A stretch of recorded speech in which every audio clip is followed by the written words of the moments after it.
At first glance, Hiran Minar presents itself as a classic Mughal pleasure garden, a vast man-made lake with a stately pavilion at its heart, connected by a graceful causeway. But this entire complex, a triumph of early 17th century hydraulic engineering, is fundamentally a memorial of a most unusual kind. It was not built for a queen, nor to commemorate a great battle, but for an antelope. In 1606, the Emperor Jahangir, a man of complex and often sentimental sensibilities, commissioned the central 100-foot tower to mark the grave of his favorite pet, Mansraj. The surrounding reservoir and octagonal pavilion were added later, transforming a deeply personal tribute into a sprawling royal game reserve. Yet, it all comes back to that initial, tender impulse. Standing here, you realize this isn't just a monument to imperial power, but a rare and enduring testament to the affection between a ruler and an animal. A quiet reminder that even the grandest architectural designs can be rooted in the most personal of sentiments.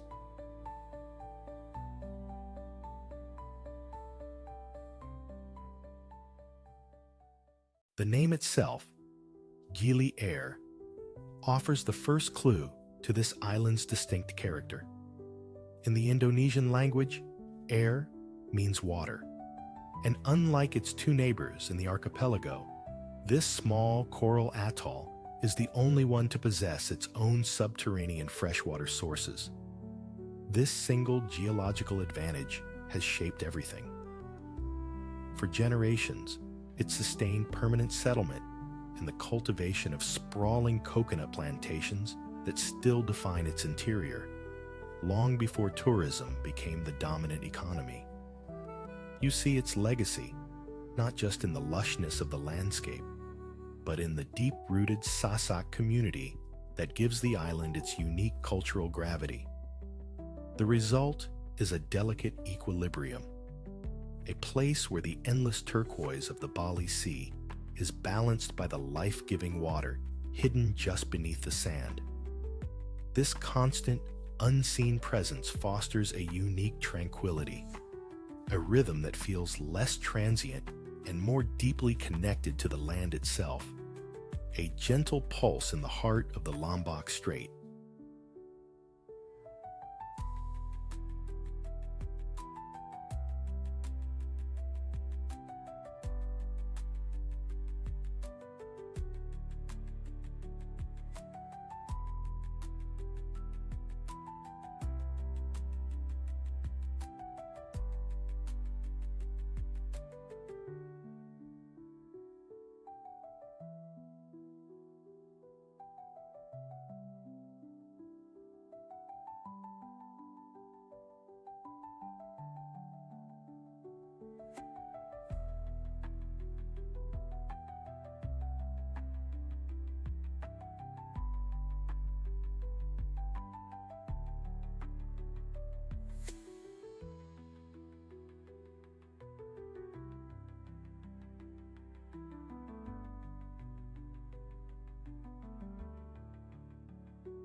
Nestled just 60 kilometers south of Jakarta's relentless energy lies a city that breathes a different air, one thick with moisture and the scent of wet earth.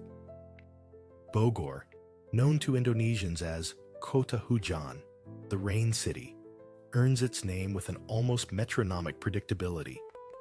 Here, trapped between the volcanic sentinels of Mount Salak and Gede Pangrango, warm sea winds are driven skyward, triggering dramatic thunderstorms on more than 320 days of the year. This relentless precipitation, far from being a burden, is the very architect of the city's soul, nurturing a profound and overwhelming greenness. It was this unique, cooler climate that drew the Dutch colonial administration in the 19th century, who established not just a retreat from the coastal heat, but a world-class center for science. The city's heart, the Kebun Raya Bogor, founded in 1817, became a crucible of botanical research, a living library where the vast floral wealth of the archipelago was first systematically studied. Bogor stands as a powerful reminder that the most challenging of environments can often cultivate the most resilient and remarkable forms of life.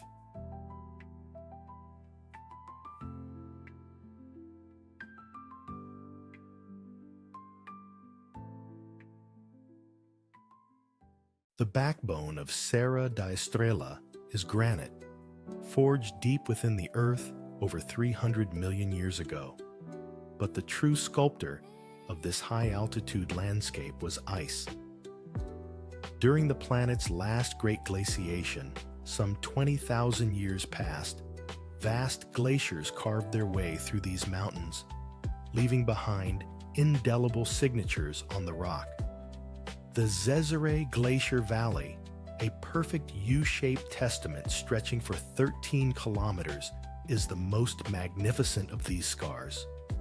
Here, immense power ground stone into soil and scattered colossal erratic boulders across the plateau, silent monuments to a forgotten, frozen world.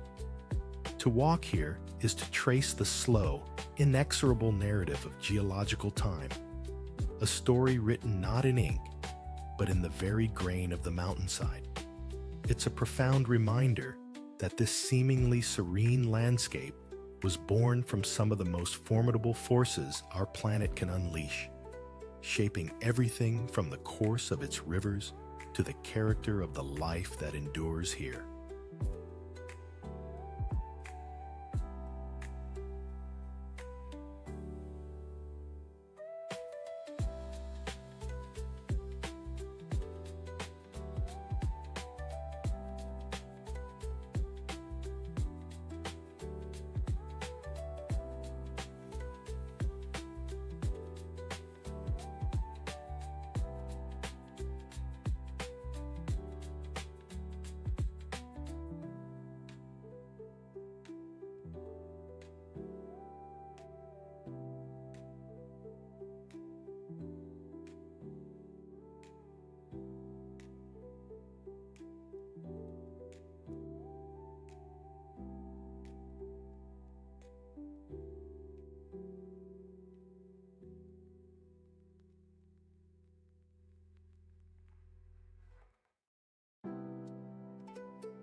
Here, at the peninsula's final breath, stands El Arco.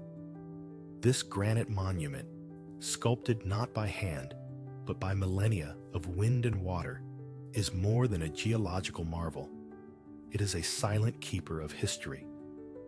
Long before it became a postcard icon, this natural gateway served a more clandestine purpose. During the 16th and 17th centuries, pirates like Sir Francis Drake would conceal their ships in the calm lee of these rocks, waiting to ambush the treasure-laden Spanish galleons. The arch marks a dramatic division, a threshold where the gentle sea of Cortez surrenders to the vast, untamed Pacific. Today, its only guardians are the boisterous sea lions, basking on the very stones that once offered cover for corsairs. It is a place that feels like the end of the world, Finisterre, a timeless sentinel bearing witness to the ceaseless collision of oceans, empires, and the enduring power of nature.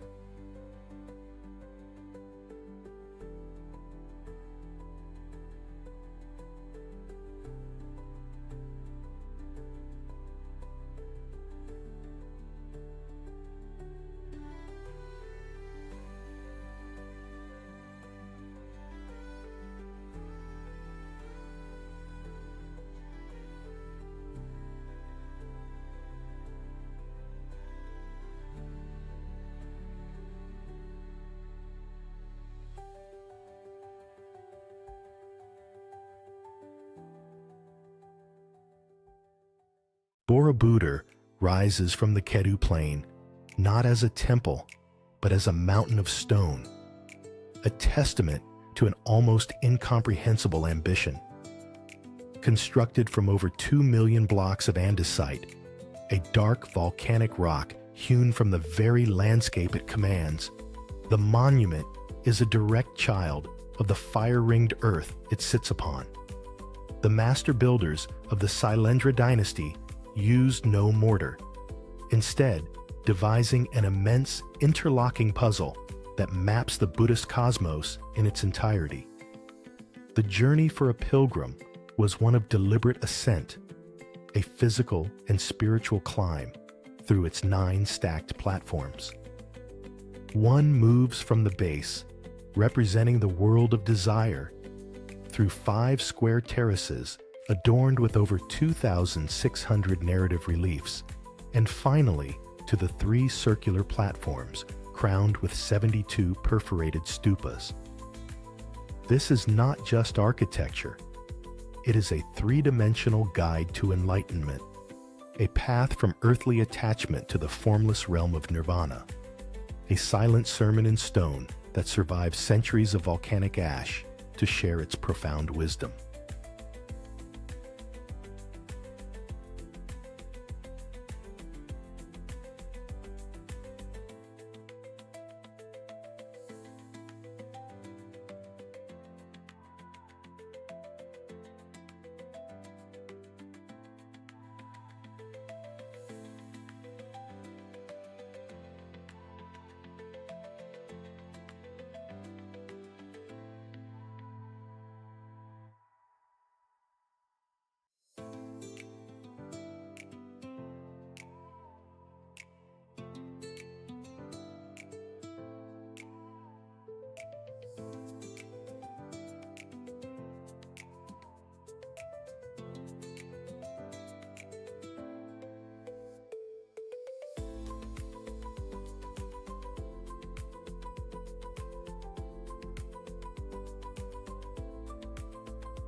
To walk the paths of Fushimi Inari is to step inside a current of collective prayer, a river of vermilion flowing up a sacred mountain.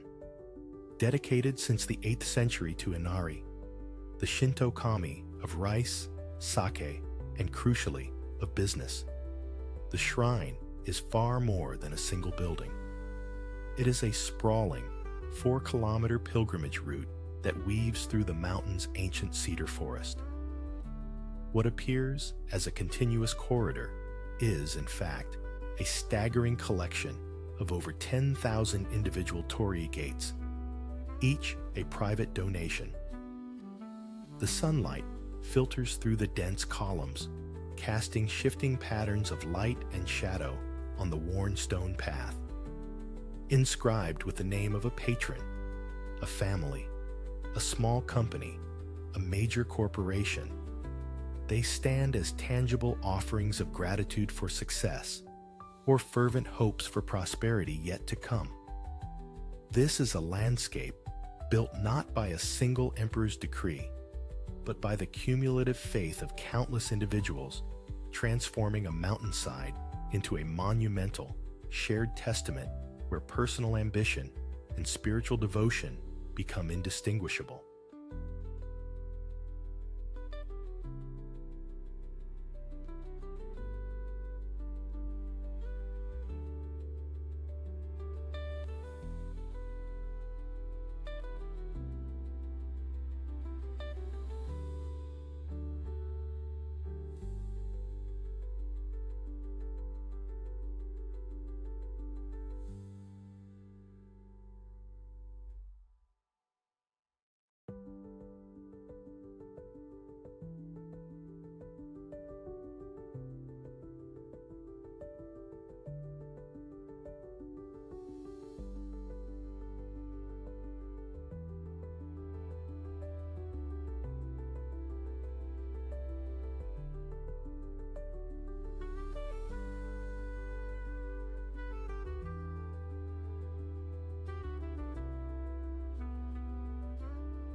The surreal megaliths that punctuate Belitung's coastline are not merely dramatic scenery.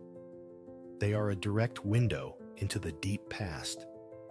These are the weathered crowns of massive granite plutons, cooled magma chambers that solidified deep within the Earth's crust over 200 million years ago during the Triassic period. As part of a vast geological feature known as the Southeast Asian Tin Belt, this specific formation is the very reason for the island's historical wealth. For centuries, the slow, patient work of erosion scoured the overlying rock, exposing not only these colossal stones, but also the rich veins of cassiterite, tin ore, that once fueled a global industry. Today, the mines have largely fallen silent, but the stones remain.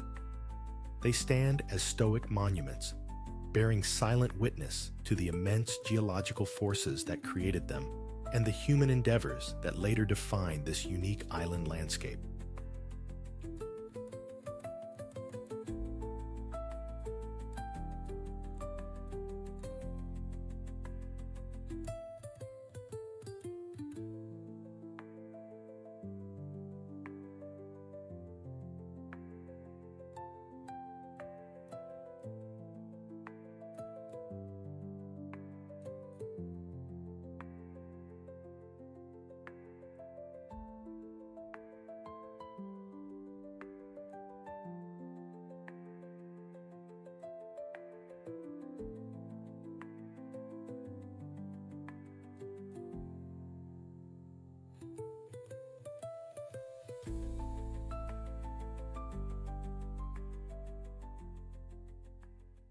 Its name, Dune 7, is deceptively simple, denoting its position as the seventh dune encountered after the ephemeral Sachab River. Rising to a staggering height of over 380 meters, it is a titan among the star dunes of the Namib. But its true story lies not in its stature, but in its composition. Each grain of this deep, rust-colored sand began a journey some 5 million years ago in the Kalahari Desert, carried by river and ocean currents before the ceaseless Atlantic winds swept it back ashore. The fine coating of iron oxide that gives the dune its fiery hue is a testament to that long oxidation. To stand at its base is to feel the Aeolian forces at work, a constant whispering architect that has sculpted these slopes for millennia, polishing each grain to a perfect roundness. This is not merely a mountain of sand. It is a geological chronicle, a slow, patient conversation between wind, water, and time itself, reminding us that the grandest monuments are often built one grain at a time.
Stepping into the great hypostyle hall of Dendera is to move out of the desert sun and into a sky frozen in time.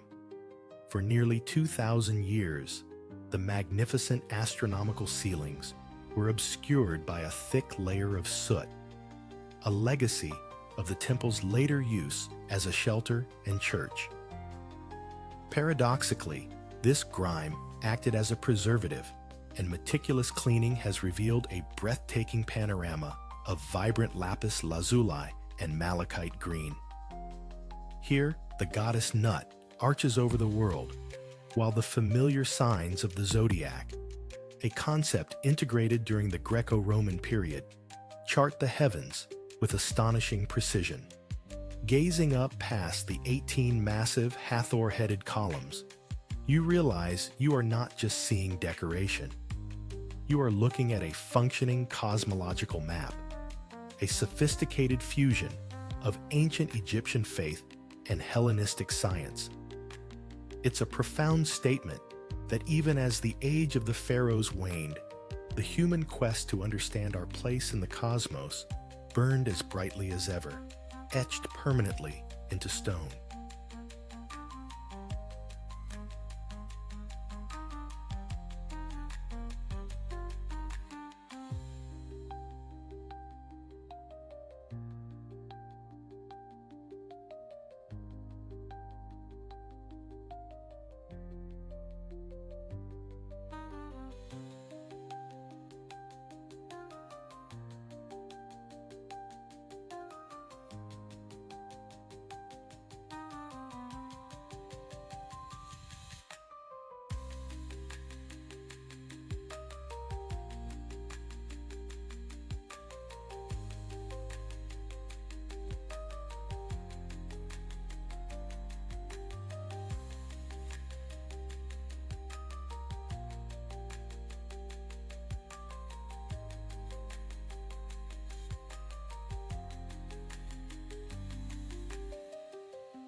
The Côte d'Azur is often defined by its luminous blue, but its true character is written in stone.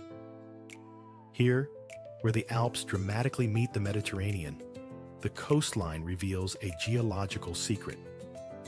The fiery red cliffs of the Esterel Massif are not limestone, like much of the region, but ancient porphyry, a volcanic rock forged over 250 million years ago. This is a remnant of a violent geological past, a time long before the Alps themselves existed, when tectonic forces created this unique mineral signature. This hard, crystalline rock resisted erosion differently, carving out the jagged coves and secluded inlets, the Calanques, that offer such stark, beautiful contrast to the gentle, sweeping bays elsewhere. It's a profound reminder that the Riviera's celebrated light and color are not just fleeting atmospheric effects.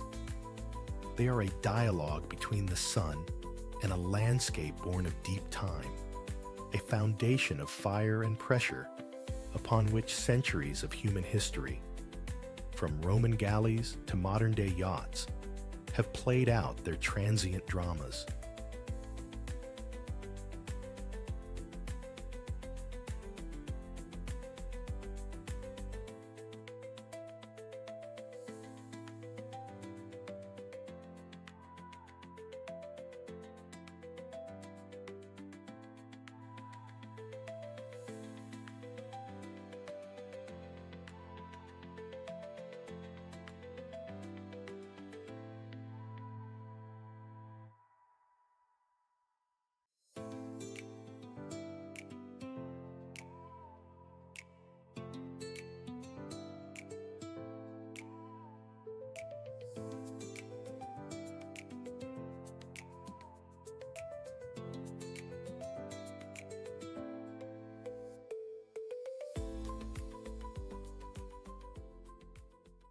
Here, at the easternmost tip of Java, where the island tapers to meet the Bali Strait, lies Banyuwangi, not merely a final port of call for mariners and merchants, but a profound historical threshold between eras and cultures.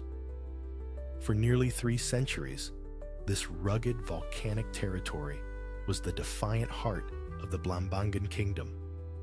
the last Hindu-Buddhist bastion to valiantly resist the inexorable advance of Islam that had swept across the island. Its story is one of fierce independence, a protracted struggle fought amidst dense jungles and coastal plains against the powerful Mataram Sultanate. This legacy of endurance is woven into the regency's very name, which translates to fragrant water. It is born from a poignant local legend of royal fidelity, a tale of a queen whose innocence was proven only after death, when the river into which she was cast miraculously turned sweet-smelling. This foundational story of truth and vindication seems to infuse the land and its people, a fragrant whisper of the past that continues to shape its unique cultural identity, setting it apart from all other corners of Java.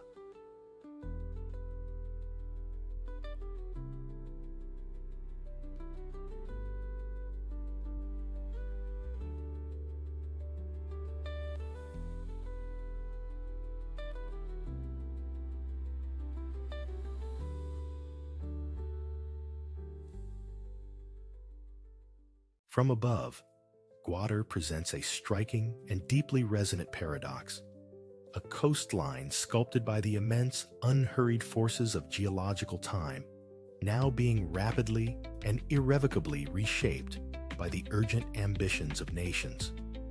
Its iconic Hammerhead Peninsula, jutting defiantly into the Arabian Sea, is no mere accident of cartography, but a magnificent natural tombolo, a slender isthmus of sand and silt that, over thousands of years of patient deposition, gradually tethered a rocky offshore island to the vast Makran coast. This millennial work of currents and tides, the slow artistry of the sea, carved out two near-perfect, crescent-shaped bays on either side of the isthmus. These sheltered anchorages blessed Gwadar with a natural deepwater port of almost unparalleled strategic value, a coveted gateway overlooking the world's most critical maritime corridors. For centuries, this sublime geography defined a quiet Omani outpost, a remote fishing village governed not by clocks or empires, but by the elemental rhythm of the tides and the seasonal migration of fish. Life moved at a pace set by nature, until its peaceful transfer to Pakistan for $3 million in 1958, a transaction that marked the end of a long, sleepy history and the dawn of its new, geopolitically charged destiny.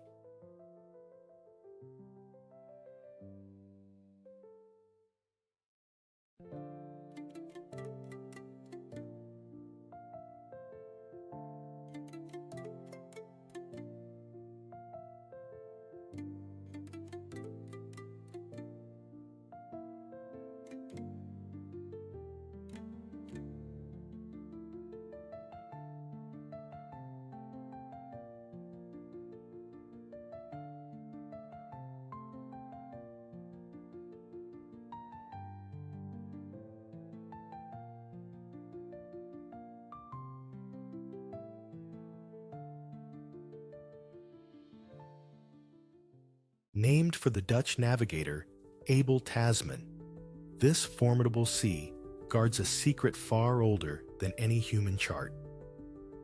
Beneath these turbulent, often treacherous waves lies the largely submerged continent of Zealandia.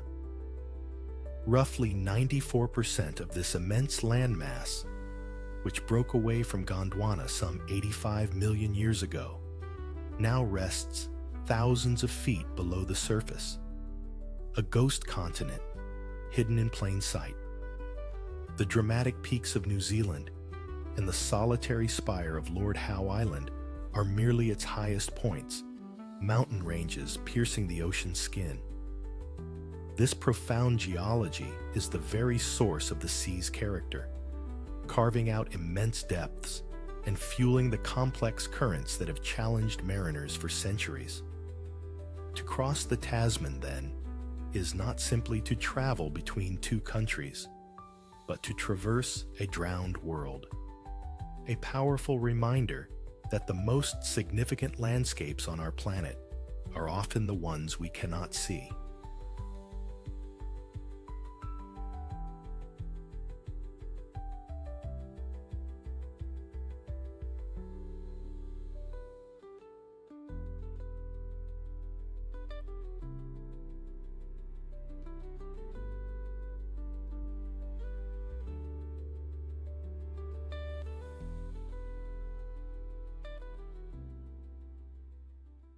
Portugal's coastline, a dramatic fringe stretching for nearly 1,800 kilometers, is more than a simple geographical boundary. It is the foundational text of the nation's identity. Here, particularly at Cabo da Roca, the westernmost extent of mainland Europe, the geology tells a story of immense pressure and time. The granite sentinels of the Sintra Massif, weathered by millennia, plunge into an ocean that was once considered the edge of the known world. This is not a gentle shore. It is a raw, elemental interface where the full force of the Atlantic has carved out a landscape of stark beauty and profound power. You can feel the weight of history in the salt spray, a constant reminder of the courage it took to sail past this point and into the abyss. For it was from these very cliffs and harbors that Portuguese navigators, armed with new science and old faith, recalibrated humanity's understanding of the planet. This coastline, once seen as an ending, became the ultimate point of departure, proving that the edge of the map is only ever a temporary frontier.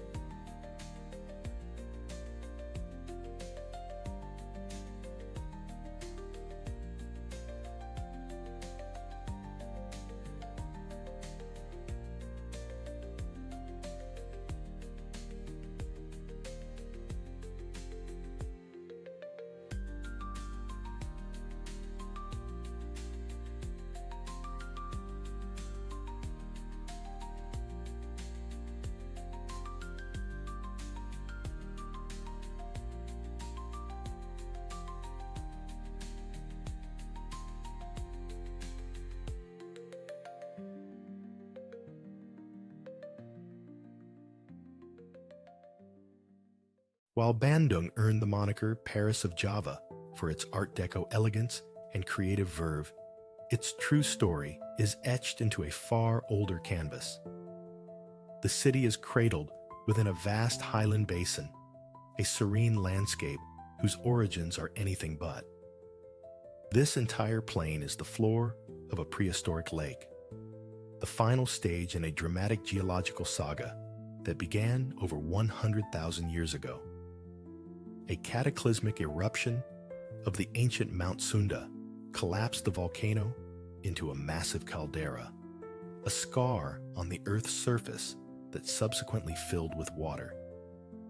It was this fertile, well-drained lakebed, sitting more than 760 meters above the sweltering coast, that the Dutch identified as an ideal mountain retreat, laying the foundations for the modern city.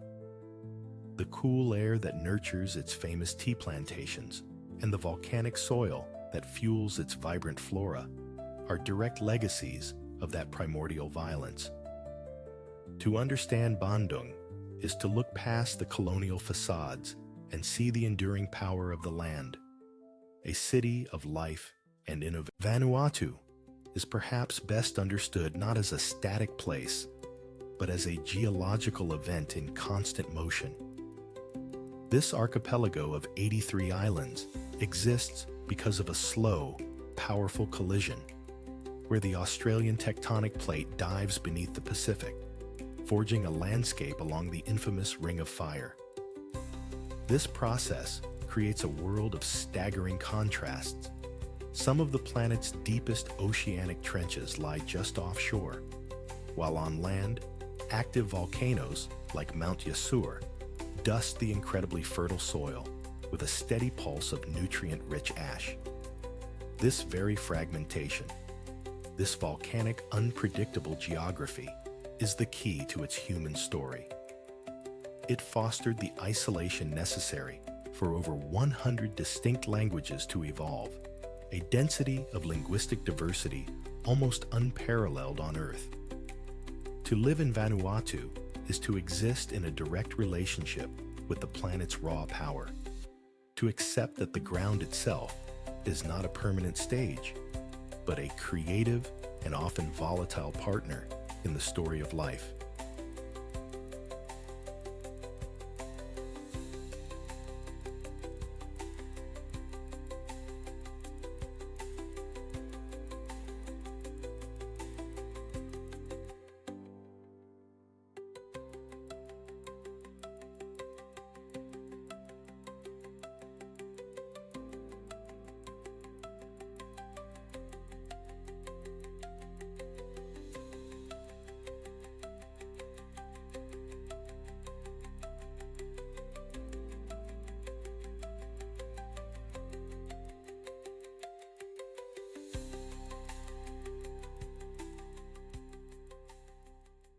The Omo River carves more than just a serpentine path through this relentlessly sun-scorched earth.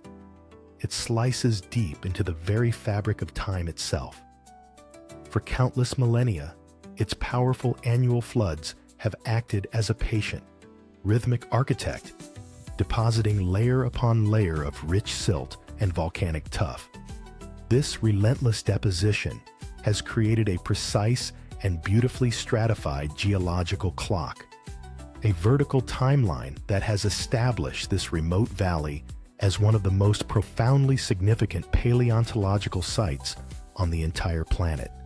It was here, locked securely within sediments dated to nearly 200,000 years ago, that the fragmented but revelatory remains of some of the earliest known members of our own species, Homo sapiens, were painstakingly unearthed.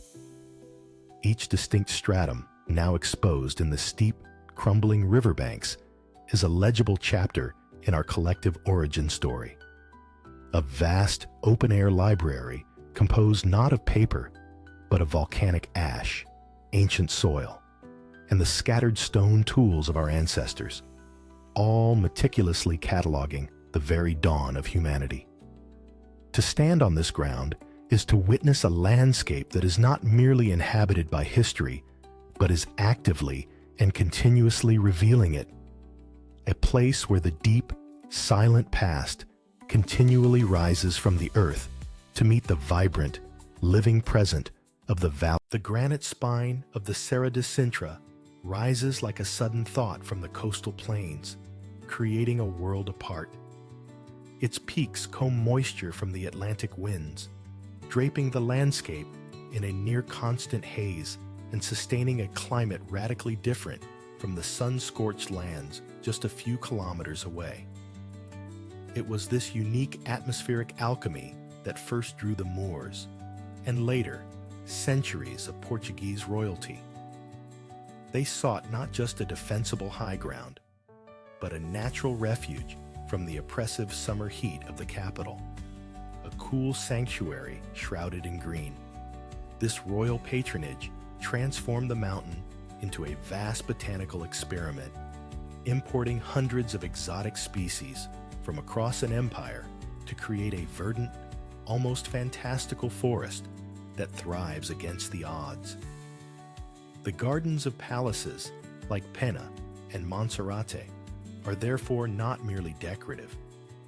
They are living testaments to an ambition to cultivate paradise, a collaboration between a geological quirk and the grand designs of kings. Here, every winding path and mist-shrouded turret tells a story not just of power, but of a deep human yearning to shape the very air one breathes.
Beneath the seemingly placid surface of the South Pacific lies a source of immense and constant creation.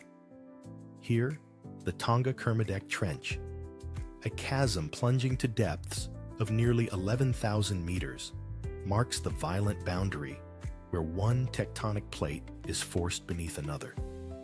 This colossal geological engine is the very architect of the kingdom, having forged the 176 islands of the archipelago from volcanic fire and seismic uplift. And yet, it is upon this volatile, ever-changing foundation that one of the world's most enduring stories of human continuity has been written. For over 1,000 years, the Tui Tonga dynasty has presided over these islands, creating a sovereign kingdom that stands as the only nation in the vast Polynesian Triangle to have never fully surrendered its independence to a foreign power. It is a profound and humbling paradox, a culture of remarkable stability, built quite literally on some of the most unstable ground on our planet.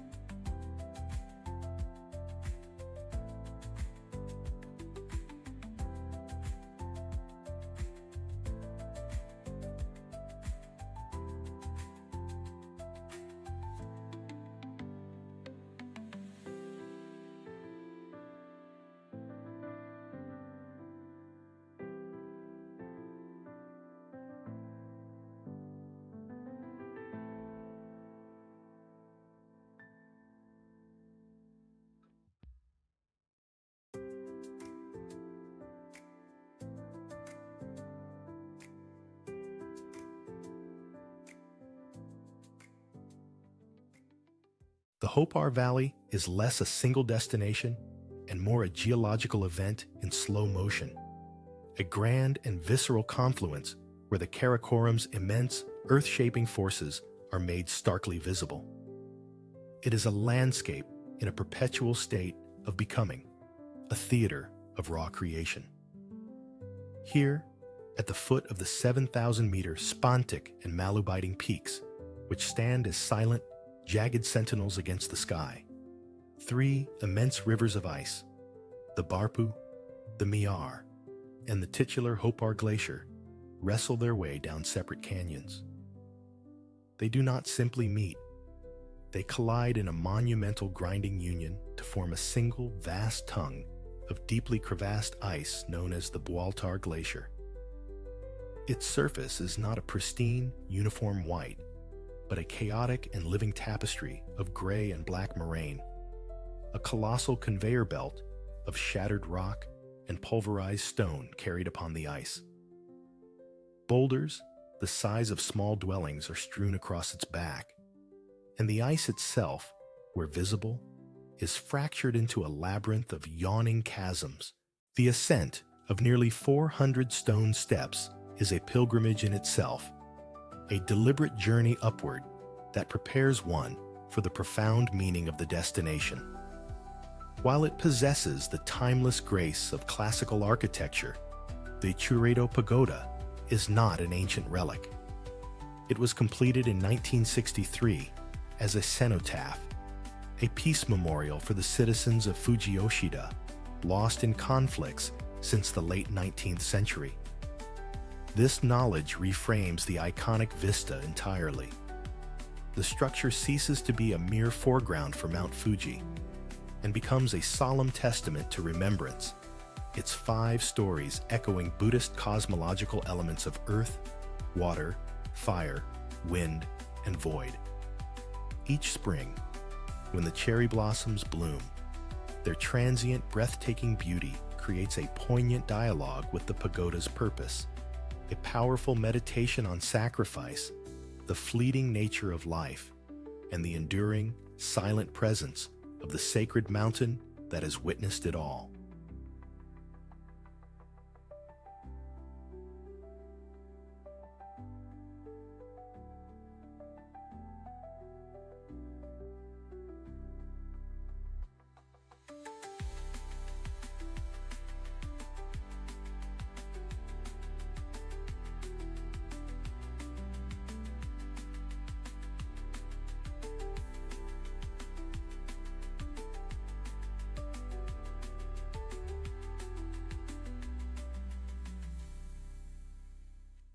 To see Mont Saint-Michel is to witness a place in constant conversation with the sea.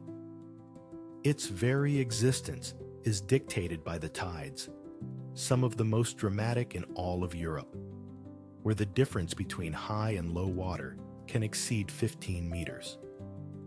For centuries, this rhythmic surge of the Atlantic was the island's greatest defense, creating a formidable, moated fortress that no attacking army could conquer.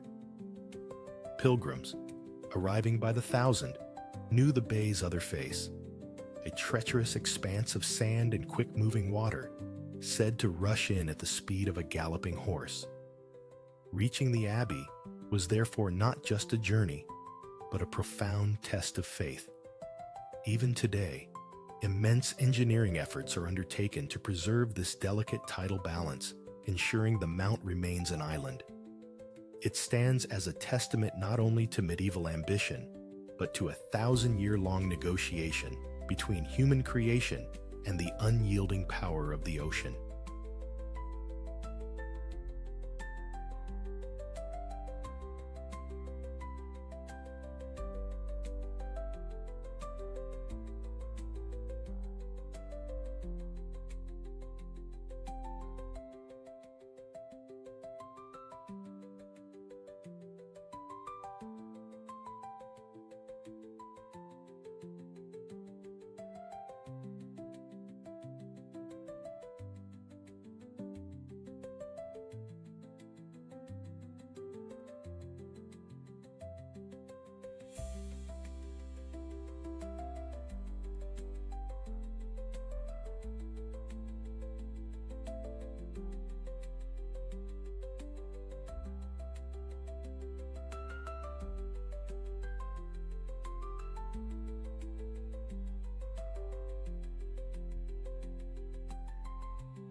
The Whitsunday Archipelago, a constellation of 74 islands scattered across the Coral Sea, presents a landscape of profound geological drama.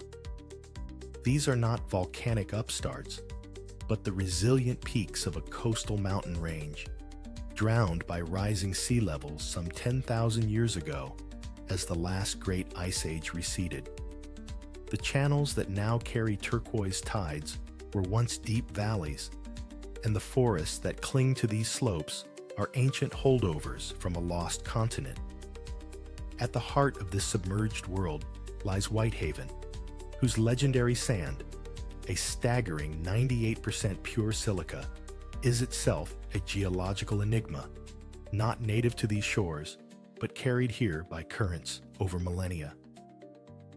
What we see from above, the famous swirling embrace of sand and sea, is more than just a beautiful pattern.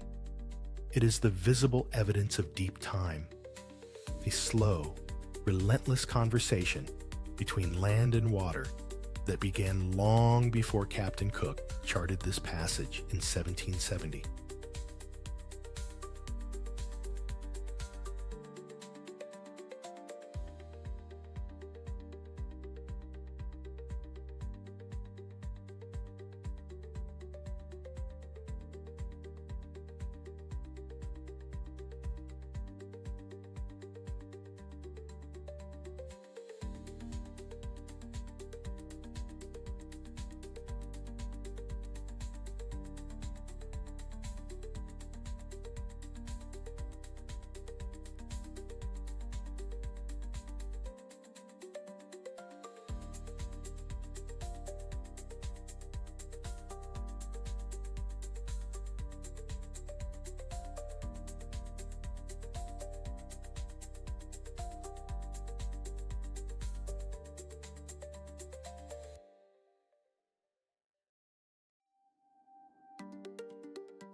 The first thing you notice in Arashiyama is not a sight, but a sound, a subtle, percussive music that seems to emanate from the earth itself. This is a cultivated grove of Moso bamboo, a remarkable species capable of shooting up nearly 1 meter in a single 24-hour period. This explosive vitality is what has created this cathedral of green, with individual culms reaching heights of over 25 meters, filtering the harsh sun into a serene, otherworldly twilight. First planted during the Heian period, the grove served the dual purpose of providing aesthetic pleasure for nobles and raw materials for their estates. The wind, moving through these thousands of hollow stalks, orchestrates a soundscape so distinct, a chorus of creaks, knocks, and whispers, that Japan's Ministry of the Environment has preserved it as a national treasure. Here, one walks not through a wild forest, but through a living monument to the delicate, centuries-old balance between nature's raw power and meticulous human cultivation.